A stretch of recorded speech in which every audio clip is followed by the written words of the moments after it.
Hierarchical order में set की है from the basic to the higher level need, यानी कि सबसे छोटी नीड से सबसे बड़े लेवल तक की नीड तक।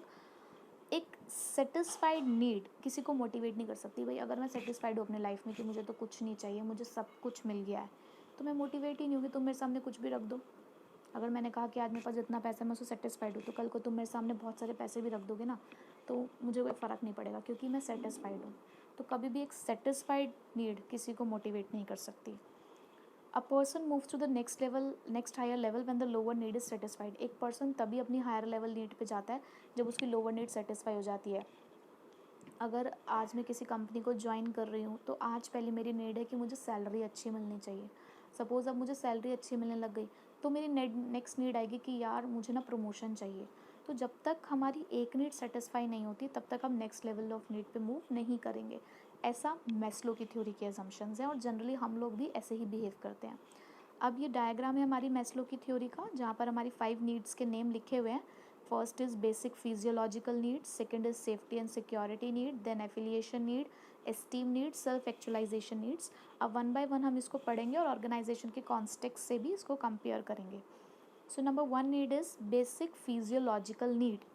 ये सबसे छोटी और सबसे लोअर लेवल ऑफ नीड मानी जाती है। हमारी बेसिक नीड है कि जैसे कि किसी भी कंपनी के अंदर अगर हमने ज्वाइन किया तो हमारी पहली नीड आती है कि हमें सैलरी अच्छी मिलनी चाहिए। हम अगर कहीं भी जॉब करने जाते हैं तो हमारे माइंड में फ़र्स्ट क्वेश्चन ही ये होता है कि भाई सैलरी कितनी मिलेगी। तो बेसिक फिजियोलॉजिकल नीड के अंदर हम लोग सैलरी को फोकस करते हैं।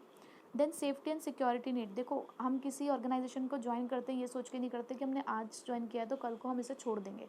हम कोशिश करते हैं कि हम लंबे समय तक उस ऑर्गेनाइजेशन के साथ बने रहें और जिस जगह पर हम काम करते हैं वहाँ पर हमारी जॉब सिक्योरिटी होनी चाहिए। तो सेकंड नीड भी यही है कि हमारी जॉब कितनी सिक्योर है। कहीं ऐसा तो नहीं कि 1 महीने बाद ही हमें निकाल दिया जाएगा।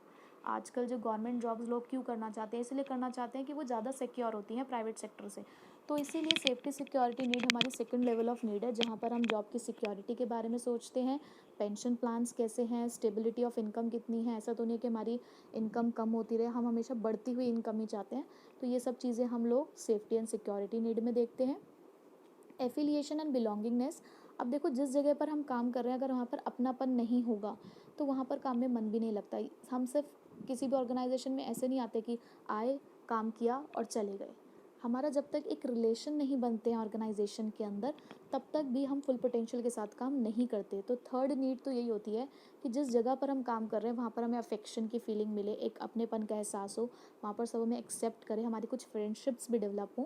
तो इसके अंदर हम देखते हैं कि जब भी हमारी कंपनी कोई डिसीज़न ले रही है तो अपने एम्प्लॉयज़ को ध्यान में रख कर ले, और कोई भी डिसीज़न लेने से पहले अपने एम्प्लॉयज़ से भी एक बार सजेशन या कंसल्ट ज़रूर करें। जैसे फैमिली में भी होता है कि कोई भी अगर डिसीज़न लिया जाता है तो सबको साथ बिठाकर बात करके उसके बाद लिया जाता है। ऐसे ही जब हम किसी ऑर्गेनाइजेशन को ज्वाइन करते हैं तो हम भी ये मानते हैं कि हम उस फैमिली का पार्ट हैं, तो वहाँ पर भी एम्प्लॉयज़ को इन्वॉल्व किया जाना चाहिए। तो अच्छे रिलेशनशिप होना अपने कोलीग्स के साथ, सबॉर्डिनेट्स के साथ, सुपीरियर्स के साथ, वो इस थर्ड नीड में आता है। जब ये सेटिस्फाई हो जाती है तो हम एस्टीम नीड पे आते हैं। एस्टीम नीड होती है हमारी अब सेल्फ रिस्पेक्ट। फ्रीडम कितनी है हमारी जॉब में, हमारा स्टेटस क्या है, हमें लोग कैसे पहचानते हैं, क्या अटेंशन मिलता है। अब किसी कंपनी के अंदर सपोज़ मैं हम काम करते हैं तो हम कहेंगे कि ये तो सब हमारे एम्प्लॉयज़ हैं, लेकिन अगर उन्हीं के बीच में हमारा मैनेजिंग डायरेक्टर बैठा हो तो क्या बोला जाता है कि ये हमारी कंपनी का मैनेजिंग डायरेक्टर है। एक अलग नेम मिल गया, सिर्फ एम्प्लॉयज़ कहना और managing director of the company कहना एक बहुत अलग चीज़ है। तो हम अपनी पहचान बनाना चाहते हैं अपने ऑर्गेनाइजेशन में, अपने जॉब को एक टाइटल देना चाहते हैं, तो वो हमारी एस्टीम नीड में आता है। अब next self actualization need. Self actualization need होती है the highest level need in the Maslow theory. सबसे ऊपर सबसे बड़ी नीड है ये हमारी, जहाँ पर हम वो बनना चाहते हैं, वहाँ तक पहुँचना चाहते हैं जो बनने के हम कैपेबल हैं। अगर आज आप एक कंपनी को as a sales person join कर रहे हो तो आपका गोल सिर्फ सेल्स पर्सन बनकर रहना नहीं है। हो सकता है आप उस कंपनी के सीईओ बनना चाहते हो, कैपेबल हो, but due to lack of experience आप नहीं बन पाए अब तक। बट हो सकता है आज से आने वाले 5 साल बाद आप उस कंपनी के सीईओ बन जाएं। तो यह है कि हम वहाँ तक पहुँचना चाहते हैं। आज हम कहाँ तक और कहाँ पहुँचना चाहते हैं और कहाँ पहुँचने तक डिज़र्व करते हैं, वो हमारी सेल्फ एक्चुअलाइजेशन नीड है।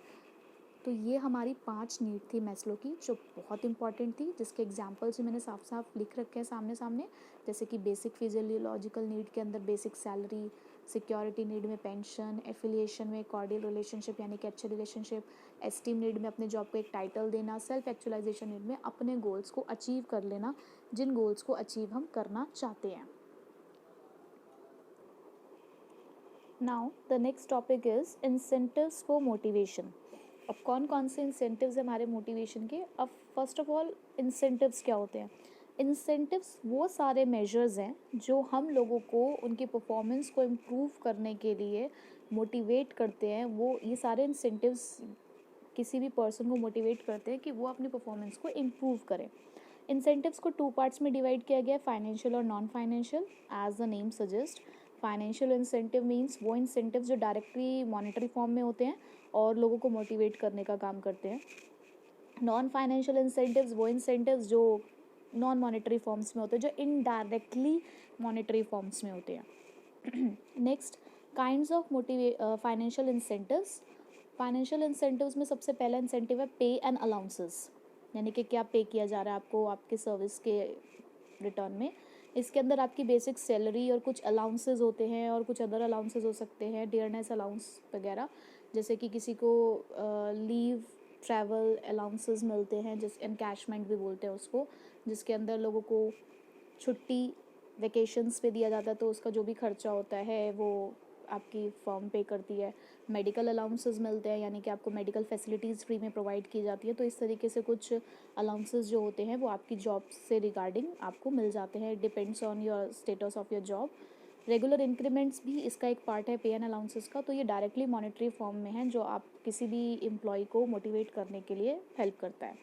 Then productivity link wage incentive, जितना काम उतना पैसा, जितना काम करोगे उतना पैसा मिलेगा. यानी कि प्रोडक्टिविटी लिंक्ड मीन्स जितना आपने प्रोडक्शन करके दिया उतने ही आपको वेजेस मिलेंगी. ये आपके वेजेस को आपके प्रोडक्टिविटी लेवल से लिंक करता है. Higher the productivity higher will be the wages. Then bonus, ये बोनस ओवर एंड अबव जो भी आपकी वेजेस और सैलरीज है उसके ओवर एंड अबव जो भी आपको एक्स्ट्रा मिल रहा है वो आपका बोनस है. बोनस भी लोगों को मोटिवेट करने का काम करता है. Next, profit sharing. यहाँ पर आपको क्या होता है कि हम लोग एक अपने एम्प्लॉय के अंदर एक बिलोंगिंगनेस की फीलिंग के लिए भी प्रॉफिट शेयरिंग में के अंदर, जैसे कि पूरी फर्म की जो भी प्रॉफिट होता होगा उसका हम कुछ परसेंटेज अपने एम्प्लॉयज़ को दे रहे हैं, जैसे कि चाहे वो 1% हो 2% हो. तो इससे क्या होता है कि एम्प्लॉय भी मोटिवेट होता है कि हम ज़्यादा से ज़्यादा प्रॉफिट जनरेट करके दें अपनी फर्म को, ताकि उसका कुछ पार्ट हमें भी मिल सके. तो जितनी ज़्यादा परफॉर्मेंस होगी उतना ज़्यादा प्रॉफिट होगा और उतना ही ज़्यादा उन लोगों को भी शेयर मिलेगा. तो ये भी एक अच्छा ऑप्शन है. उसके बाद को पार्टनरशिप और स्टॉक ऑप्शन. इसका मतलब होता है कि अपने कंपनी के शेयर्स अपने एम्प्लॉयज़ को देना मार्केट प्राइस से कम प्राइस पे. इससे क्या फ़ायदा होता है कि एक ऑनरशिप की फीलिंग आती है. भाई हमने अगर अपनी कंपनी के 2% शेयर भी खरीद लिए तो उस हम 2% से उस कंपनी के ऑनर कहलाएंगे. तो एक ऑनरशिप की फीलिंग डेवलप होती है, और यानी कि जितना अच्छा हमारी परफॉर्मेंस रहेगी हमारी कंपनी के अंदर तो उतना हमारी कंपनी को बेनिफिट होगा और इनडायरेक्टली हमें भी बेनिफिट होगा. तो इसलिए एम्प्लॉयज़ मोटिवेटेड होते हैं और ज़्यादा कंट्रीब्यूट करते हैं कंपनी के गोल्स को अचीव करने के लिए. कुछ रिटायरमेंट बेनिफिट्स भी होते हैं जहाँ पर प्रोविडेंट फंड का ऑप्शन है, पेंशन्स वगैरह होती हैं, जहाँ पर जब आप रिटायर हो जाएंगे तो उसके बाद जैसे कि कंपनी के थ्रू आपको कुछ ईयर्स तक आपको पैसे मिलते रहेंगे कंपनी के थ्रू, यानी कि एक रेगुलर इनकम आपकी आपके रिटायरमेंट के बाद भी फिक्स हो जाती है. तो ये भी एक अच्छा ऑप्शन है अपने एम्प्लॉयज़ को अट्रैक्ट करने का और वहाँ पर अपनी कंपनी में बने रहने का.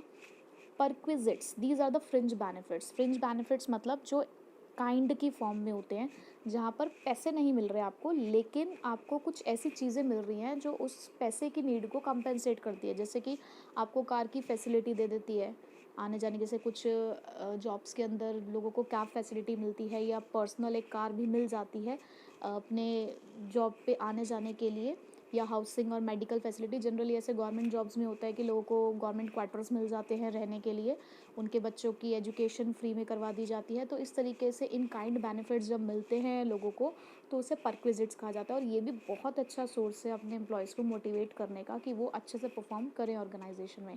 तो ये कुछ हमारे फाइनेंशियल इंसेंटिव्स थे. अब नॉन फाइनेंशियल इंसेंटिव्स की तरफ आ जाते हैं. नॉन फाइनेंशियल इंसेंटिव्स के अंदर, नॉन फाइनेंशियल इंसेंटिव्स का मतलब है कि ऐसे इंसेंटिव्स जो हमारे नॉन मॉनेटरी फॉर्म्स के अंदर होते हैं, जो लोगों को साइकोलॉजिकल और इमोशनल सेटिस्फेक्शन देते हैं, जहाँ पर हम मनी को कंसिडर नहीं कर रहे हैं. तो इसके अंदर पहला है स्टेटस। स्टेटस मतलब कि हमारी ऑर्गेनाइजेशन के अंदर हमारी रैंकिंग क्या है, किस पोस्ट पे हम। इसके अंदर अपनी अथॉरिटी, रिस्पॉन्सिबिलिटी, रिवॉर्ड, पहचान, रिकॉग्निशन मीन्स पहचान, अपनी प्रेस्टीज को देखते हैं। ये भी एक तरीके से सेंस ऑफ सेटिस्फैक्शन देता है कि अगर हम किसी कंपनी की एक अच्छी पोस्ट पे, हम सीईओ हैं, हम प्रेसिडेंट है कंपनी के, वाइस प्रेसिडेंट है, तो ये भी एक हमें बहुत अच्छा मेंटल सेटिस्फैक्शन देता है कि हमारा कुछ स्टेटस है ऑर्गेनाइजेशन में। ऑर्गेनाइजेशनल क्लाइमेट, ये ऑर्गेनाइजेशन की कैरेक्टरिस्टिक्स होती है जो किसी ऑर्गेनाइजेशन को डिस्क्राइब करती है और उसे दूसरी ऑर्गेनाइजेशन से अलग बनाती है। जैसे कि किसी ऑर्गेनाइजेशन में अपने एम्प्लॉयज़ को ऑटोनॉमी यानी कि फ्रीडम दी जाती है अपने काम के रिगार्डिंग, कि आप अपने काम को अपने तरीके से कर सकते हो, आपको हमारे डायरेक्शंस को ब्लाइंडली फॉलो करने की ज़रूरत नहीं है, आप अपने भी इनोवेटिव आइडियाज़ यूज़ कर सकते हो। रिवॉर्ड ओरिएंटेशन भी होता है कि अगर आपने अच्छा काम किया तो हम आपको रिवॉर्ड देंगे, रिस्क टेकिंग वगैरह, और ये हमारे एम्प्लॉयज़ के बिहेवियर को इन्फ्लुएंस करता है। अगर किसी ऑर्गेनाइजेशन का क्लाइमेट अच्छा नहीं है, यानी कि मतलब इन वर्किंग कंडीशंस अच्छी नहीं है, तो एम्प्लॉय सेटिस्फाइड नहीं होता, मोटिवेट नहीं होता वहाँ काम करने के लिए। Next, career advancement opportunities. बहुत सारे ऑर्गेनाइजेशन अपने एम्प्लॉयज़ को करियर से एडवांसमेंट अपॉर्चुनिटी भी देते हैं, जहाँ पर वो आपके स्किल्स को डेवलप करने के लिए कई बार कुछ ओरिएंटेशन प्रोग्राम्स, कुछ सेमिनार्स, कुछ वर्कशॉप्स ऑर्गेनाइज करते हैं, जो आपके स्किल्स को डेवलप करती है, जो आपके आगे के करियर के लिए अच्छी होती है।